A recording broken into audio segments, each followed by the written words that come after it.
The game Mixtape is going around, with some people throwing it 10s out of 10s all over the place, and others calling it proof that game journalism is corrupt and needs to be abolished and all that.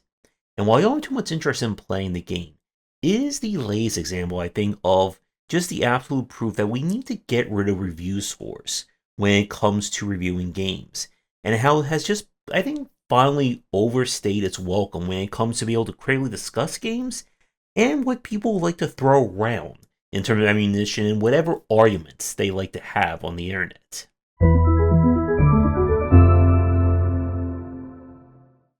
At this point, I don't think we need to discuss what Mixtape is. It has been talked about, memed about, and argued all over social media and YouTube.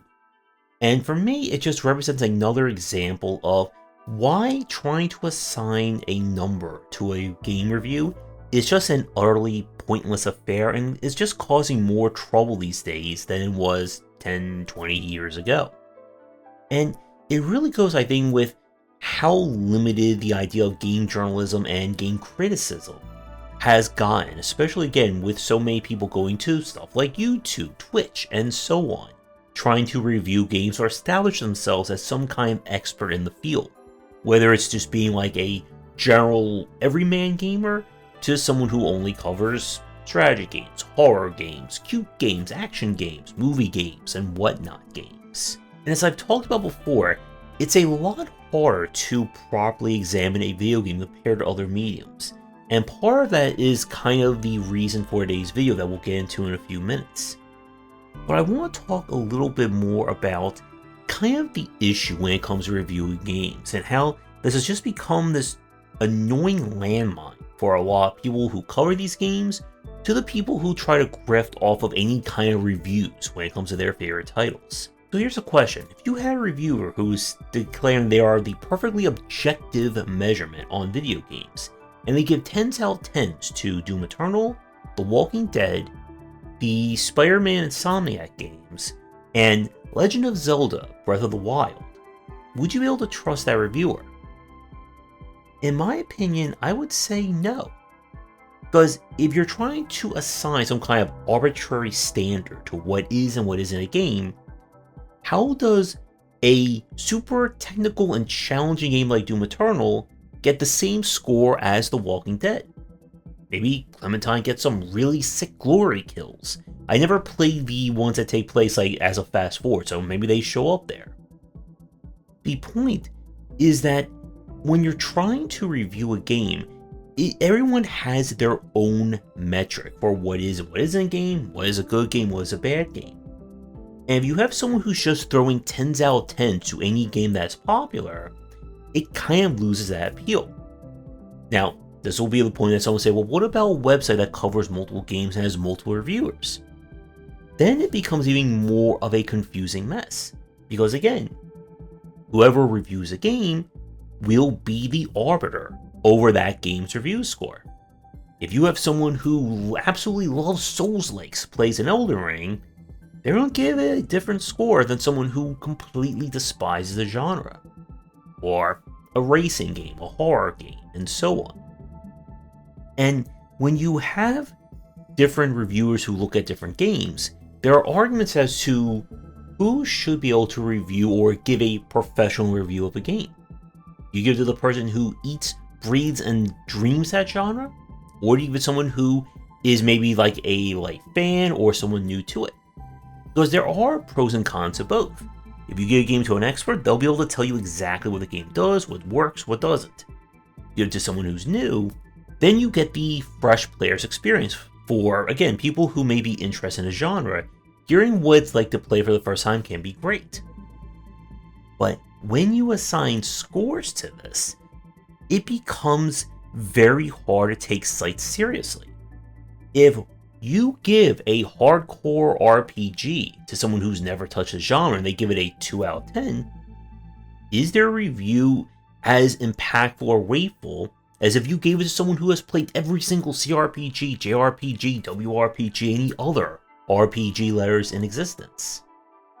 And I'll give you an example speaking about RPGs.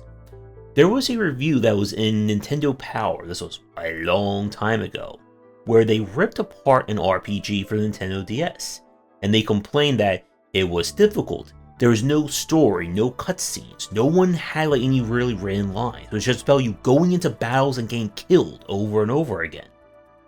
And you know what game they were playing? Etrian Odyssey. The love letter and modernized take on wizardry that in a way brought back the whole idea of the wizardry first-person RPGs, one of my favorite franchises. And because this person never played them, never heard of them, they basically cite every single bad thing that for hardcore fans would be a positive. And let's not, of course, forget everyone's favorite punching bag, the IGN review of God Hand. That God Hand fans still hold a grudge towards the site to this very day. When you have the wrong person or the wrong mindset going into a game, it's hard to take a review score as being objective or as a sample of quality or not. And when we look at kind of the critical examination of games, and something that, again, I've talked about what I do, it really comes down to, does this game succeed for either its intended audience or for any audience? And again, it allows me to talk about games at a pace that I can explain why I despise a game I couldn't play it for 5 seconds, let alone 5 minutes. What would be something that would work for you? And it's easy, as I've talked about before, to talk about a game that you love. You know, a website that covers Nintendo games doing a 10 out of 10 review for the latest Mario game, or a Zelda game, or whatever. But it becomes harder to talk critically about a game that you're not familiar with, or if it's a game that doesn't work for you. And the whole idea of having an objective review is very much close to impossible when we start assigning arbitrary numbers. Does a 10 out of 10 from a website that covers only horror games for Resident Evil hold as much water if they decide to cover Pokemon Pokepedia or whatever it's called? And when we discuss more about what makes a game work or not work in this respect, it allows us to have more interesting discussions as to who these games appeal to. An example I remember from a few years ago was when the Callisto Protocol was going around. And if you talk about that game to like a hardcore survival horror fan, people who are hoping for the next Dead Space or something more scary than Dead Space, they despised it. I watched a review from a very notable YouTuber who I'm not going to mention their name, and you could just hear the vitriol in their voice, and they're just describing playing it. That the game was, an affront to them. And when I played it, it was okay. I didn't go into it playing as a survival horror game. I went into it playing as an action horror game.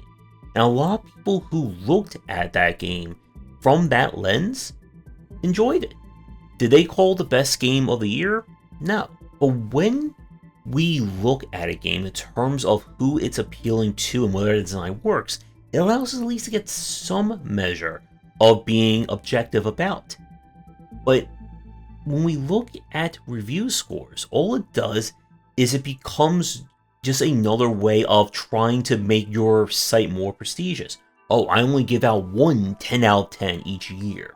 Or some sites trying to come up with this like crazy, mishmash awards. This game transcends what we talk about when it comes to video games. It's something we've never seen before. So, then what about a game that is something that we've seen before, but it's just an amazing example of it? Again, they'll probably not get that much of a review, and you've seen reviews from people who will complain about a game having video game elements. Or again, with someone with IGN, the whole, there's too much water, which that argument could hold water, somewhat pun intended, if it could be described more about what they mean from a design standpoint. But when you just have people look at review score, bullet point, bullet point, bullet point, they're not really thinking about it. And part of the reason why websites have review scores, again, is to make it more catchy and eye-popping. Plus, people don't read reviews. They just scroll all the way down to see what that number is, and if it aligns with their thoughts, yay. If it doesn't, then they raise hell. And that's another, I think, good benefit about getting review scores. It would add another hurdle for people who all they want to do is, again, complain about video games.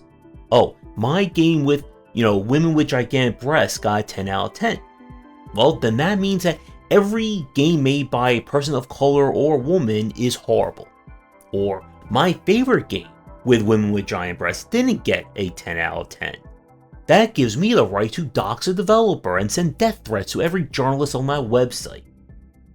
And I'm sure neither of those have happened here on YouTube or on social media in the past decade, am I right? But to bring this into a point that I think does make sense all around, the biggest reason why we don't need review scores, or why review scores don't really matter when it comes to gameplay, is the very nature of the genre. Again, there are critics of every element or pop culture or entertainment that's out there. Books, TV, cars, furniture, pets. I'm sure there's a pet reviewer somewhere. Maybe there's one on YouTube right now. But the one thing that separates video games from everything else is the interactivity. And that is where the reviewer really comes into play. If I review a game that is very technically challenging, that's overly difficult, that's going to push you, and I give it a high score, does that have as much impact if it comes from a reviewer who, let's say, reviews games based on how accessible it is for people who may have a physical disability? And if they give a game a poor review because there's no means to get around super rapid fire QTEs and repetitive stress injury causing button combinations, is their review more or less worthy? I would say the answer is that neither review should be considered the, sole judge over the quality of a game. And when we can look at games from different lenses like that, it becomes far more interesting of a discussion. Having someone who reviews games solely for their narrative or for their art, someone who only reviews games for how many blood and, gives that can be thrown or displayed on the screen. But when everyone is just throwing numbers on games, it doesn't really lead to any greater conversation. It oftentimes will shut them down. Oh, you can't talk about this game, it only has a 2 out of 10. Oh, you didn't play this 10 out of 10 game or 9 out of 10 game? Then, what kind of reviewer are you?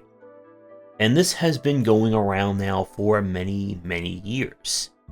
Magazines and sites in the past have tried to remove review scores, but it just hasn't really stuck. For most people, do you want to read a 5-page analysis on a game? Or do you want a 1-paragraph blurb with a giant number, stamped down there as an official seal of approval or disapproval? And a lot of people prefer that. And when we get away from numbers, it allows, again, for more diverse voices and more diverse looks at games. Someone who only wants to play games, based on how many cats there are. What kind of art does a game use? Is the writing great? When everyone is trying to attach arbitrary numbers, it again just muddies these results and makes it a lot harder to talk critically about a game. If you want to have a critical discussion about a game that everyone else has given it 9s and 10s out of 10s, people will just immediately throw the book at you. And if you try to talk about a game that has less than a 5 or even a 3 on Metacritic, then people think you're just trying to, farm clicks and you're not being serious. And as I've said, when it comes to studying design, you can find amazing things in games people write off, and you can find bad things in games that people praise without any question. And I hope at some point we can finally just get rid of numbers and force everyone to read, or at least watch, the entire video, which I'm assuming all of you are doing, and you can just skip all the way through to the end. And with that, I think we all know the question that goes with a video like this.